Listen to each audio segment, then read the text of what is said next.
Halo teman-teman investor semuanya, ketemu lagi dengan Roy di sini. Lain daripada video saya yang sebelum-sebelumnya, kali ini saya membahas mengenai capres-cawapres, khususnya view saya sebagai seorang investor menanggapi visi, misi, dan program-program kerja dari setiap capres dan cawapres. Dan kita mulai dari pasangan nomor urut 1, yaitu Amin, Pak Anies Baswedan dan Cak Imin gitu ya.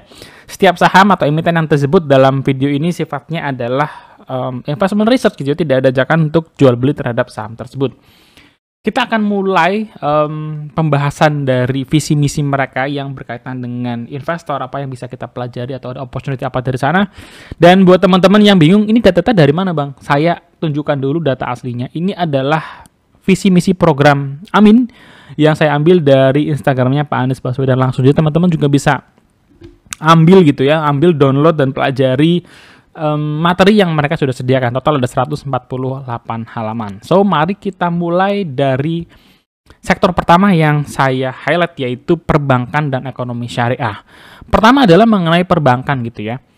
Presiden Jokowi itu pernah mention, kok bank BUMN itu untungnya gede-gede gitu ya. Apakah bunga kreditnya kegedean? Dan ini juga dicatat oleh tim Amin bahwa mereka mau melakukan perubahan, ya jargonnya kan perubahan gitu ya, dengan suku bunga kredit yang kompetitif. Kalau ini terjadi, maka kreditnya makin besar, meskipun suku bunganya kecil atau turun gitu ya, tetapi ekonomi bergerak ya, efeknya snowballnya kemana-mana.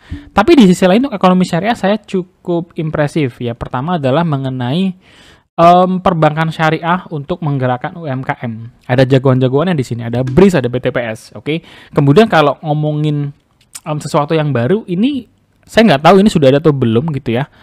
Apakah sudah ada yang efektif menjalankan, yaitu mengenai bank syariah untuk wakaf gitu ya. Nah, ini menarik juga kalau misalkan ternyata belum ada, dan akhirnya BRIS tentunya yang menjadi salah satu BUMN syariah mengelola dana wakaf. Bagaimana dengan sektor yang lain?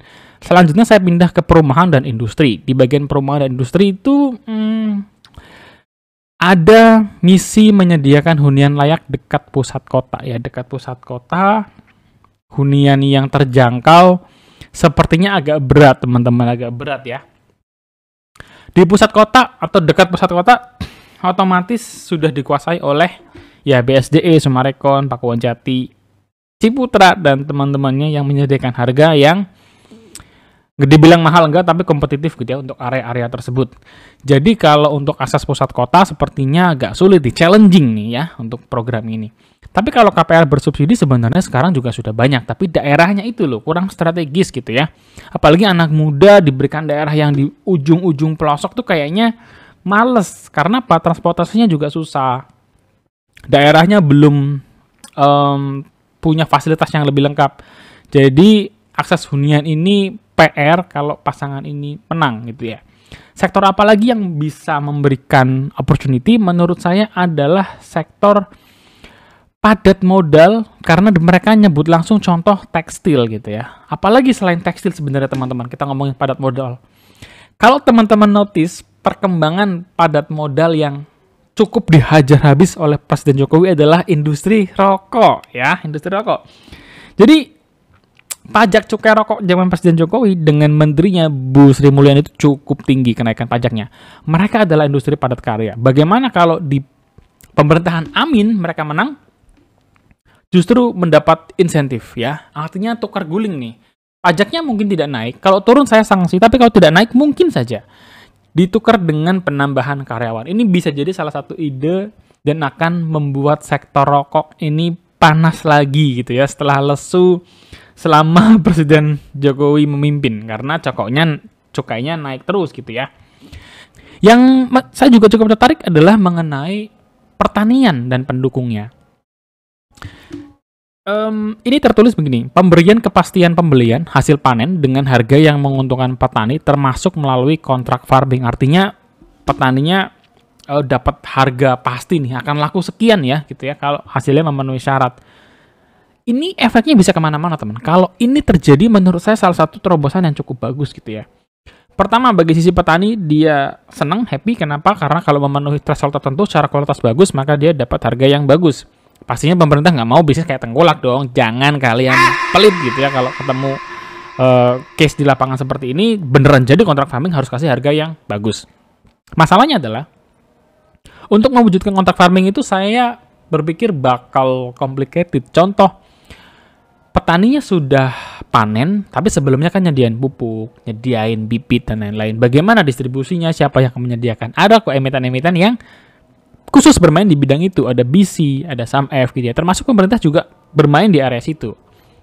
Tapi lebih dari itu adalah bagaimana memberikan logistik dan pendukungnya. Contoh, sudah panen, mau taruh di mana panennya ya?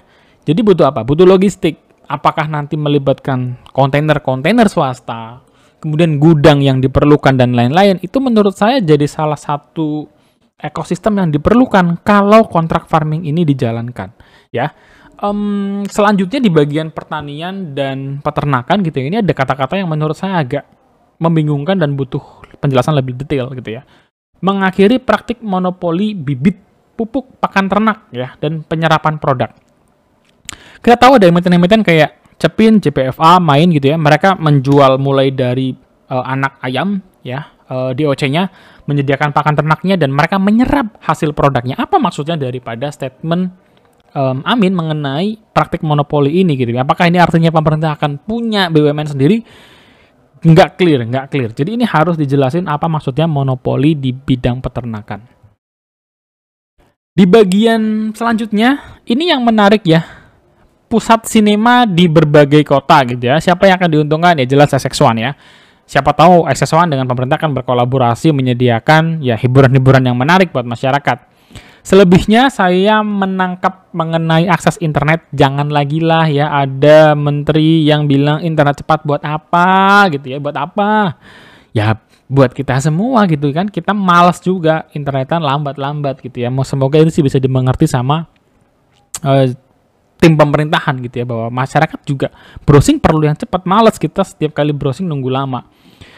Apalagi yang menurut saya jadi catatan, ini penting nih teman-teman, apalagi buat teman-teman yang nyangkut di BUMN karya. Statementnya begini, proyek yang tidak layak secara ekonomi dan finansial, tetapi wajib ada pemerintah bertanggung jawab penuh dalam pelaksanaannya. Ini penting kenapa? Karena ketika BUMN karya mendapat penugasan-penugasan yang meskipun di dalamnya ada korupsi-korupsi nggak jelas gitu ya, menurut saya pemerintah itu nggak bisa serta-merta langsung nunjuk BUMN karya. Tetapi ini harus ada, gimana nih? Deal-dealannya gimana? Kenapa begitu? Karena BUMN karya itu, Wika, PTPP, WSKT, itu mereka perusahaan publik yang sahamnya dijual ke publik dan ada milik masyarakat, milik retail gitu ya. Sekarang begitu saham BUMN karya anjlok, pastinya banyak investor retail yang nyangkut di sana. Lanjut teman-teman, selanjutnya adalah di topik sumber daya alam ya. Di topik sumber daya alam itu saya harus applause sama Presiden Jokowi karena masalah hilirisasi gitu ya. Masalah hilirisasi itu banyak untungnya buat negara. Di debat kemarin sempat disinggung mengenai kenaikan ekspor dari nikel setengah jadi setelah ada hilirisasi gitu ya. Nah, pasangan Amin tuh juga sama sih, mereka melanjutkan ya. Menurut saya di bagian hal ini nggak ada yang terlalu dirubah. Tapi saya catat beberapa kali mereka menyinggung masalah insentif untuk untuk pengembangan EBT atau energi terbarukan gitu ya. Dan ini bagus karena di bursa kita juga ada emiten-emiten terbarukan yang termasuk brand yang rally harganya gila-gilaan, dan ada beberapa juga yang lain, Kin, Arko gitu ya. Menurut saya ini hal yang bagus kalau pemerintah serius untuk mengembangkan masalah sumber daya alam. Mereka juga sumber daya alam energi yang terbarukan. Mereka juga menuliskan mengenai cadangan 40% panas bumi, artinya ini PGEO ya, PGEO. Kalau pemerintah serius artinya juga investasi terhadap PGEO ini harus lebih cepat lagi, harus lebih maksimal lagi. Karena apa? Karena ini akan berkaitan dengan switching transisi energi. Pasangan Amin menjanjikan transisi energi dipercepat. Apa itu maksudnya? Artinya energi batu bara yang selama ini banyak digunakan itu akan digantikan dengan energi yang lebih ramah lingkungan, yang lebih terbarukan gitu ya. Kemudian mereka juga mencoba untuk melanjutkan proyek gas di Maluku, ini cadangan terbesar di Indonesia. Artinya apa? Pegas bisa mendapatkan keuntungan dari sini. Pegas ini kesulitan untuk menaikkan harga jualnya. Jadi bukan hanya masalah volumenya sebenarnya. Kalau volumenya itu sudah besar, tapi kenaikan harga jualnya. Meskipun yang disasar adalah untuk kelas industri gitu ya. Jadi ini itu repotnya Pegas gitu ya. Di sisi yang lain, kalau kita ngomongin hilirisasi, ya pastinya akan dilanjut ya. Bukan hanya nikel, tapi sumber daya yang lain itu akan terbuka lebar. Misalnya apa? Timah, tembaga, dan lain-lain gitu ya. Sepertinya terakhir ya. Oke, terakhir ini adalah mengenai perlindungan investasi, di mana pasangan Amin ini memberikan beberapa poin-poin yang menurut cukup menarik. Pertama adalah penegakan hukum terhadap pasar modal dan sektor keuangan gitu ya. Nah, ini kadang-kadang beberapa orang tuh melihatnya kayak nggak fair. Kalau ARA dibiarin, kalau ARA ditahan, kalau ARB dibiarin gitu ya. Apalagi yang cukup menarik adalah mengenai judi online ya, judi online, pinjol, dan lain-lain. Ini sebenarnya nggak berkaitan langsung teman-teman, tapi beberapa case saya pernah baca gitu ya, kayak di Twitter, ada orang invest di saham, trading di saham, dapat modalnya dari pinjol. Wah, ini cilaka banget gitu ya. Kenapa ya? Susah, karena investasi itu jangkanya panjang. Kalau trading belum tentu untung, kalau kalian loss uangnya dari pinjol, ya selesai sudah gitu ya. Bakal merembet kemana-mana. Jadi selebih baik memang perlu ada regulasi yang ketat sekali mengenai peminjaman ini ya. Apalagi yang judi online ini lebih kacau lagi karena bikin banyak orang nyangkut di sana gitu ya, kecanduan berjudi online. Apa yang menjadi catatan saya untuk pasangan Amin ini, kalau untuk EBT dan hilirisasi sepertinya bukan hal yang baru gitu ya, sudah dijalankan oleh pemerintahan sekarang. Bagian pertanian tadi kita melihat salah satu terobosan yang cukup menarik mengenai kontrak farming. Bagian infrastruktur, nah ini nih. Meskipun mereka tadi bilang bahwa pemerintah akan bertanggung jawab terhadap proyek-proyek yang harus ada, tetapi pasangan Amin ini getol untuk nggak jadi melanjutkan IKN. Nah, kalau nggak jadi melanjutkan IKN, padahal IKN ini menjadi satu sentimen yang paling positif buat BUMN karya, maka pasar bisa bergejolak, khususnya di BUMN karya gitu ya, terhadap reaksi ketika pasangan ini mengumumkan IKN ditahan dulu gitu ya, dibatalkan dulu atau ditunda dulu sementara waktu. Kenapa? Ya sentimennya banyak bergantung dari situ. Bukan hanya BUMN karya, emiten-emiten seperti turunannya gitu ya, semen, kemudian properti yang sudah kadung invest di sana juga bisa terkena dampak, meskipun menurut saya sih jangkanya pendek lah ya untuk emiten turunannya karena belum nyemplung banget. Tapi kalau kayak BUMN karya kan kontrak-kontrak besarnya mengharapkan dari proyek IKN ini. Selebihnya saya nggak ada catatan yang khusus ya.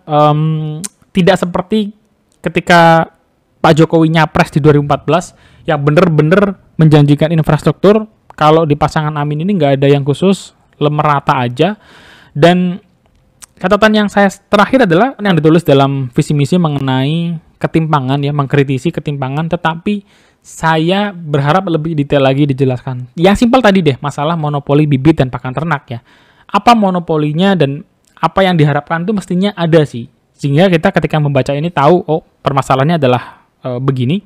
Lalu apa yang ditawarkan? Menurut saya itu hal yang beberapa kali saya temui ketika membaca dokumen 140 halaman ini gitu ya. Silakan teman-teman baca dan kita bisa diskusi bareng di komentar untuk paslon 1.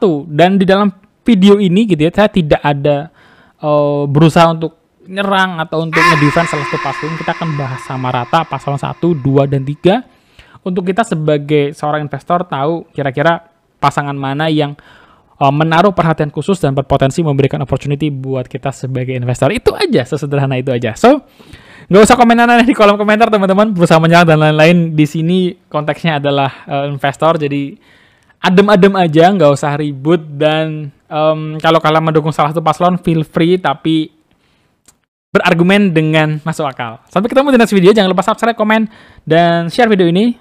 See you in the next video di paslon 2, 3. Dan ada beberapa konten investasi, khususnya saham, sektor-sektor yang menarik di tahun depan. Kita akan posting di mungkin 2 atau 3 hari ke depan. Sampai ketemu guys di next video. God bless you. Bye-bye.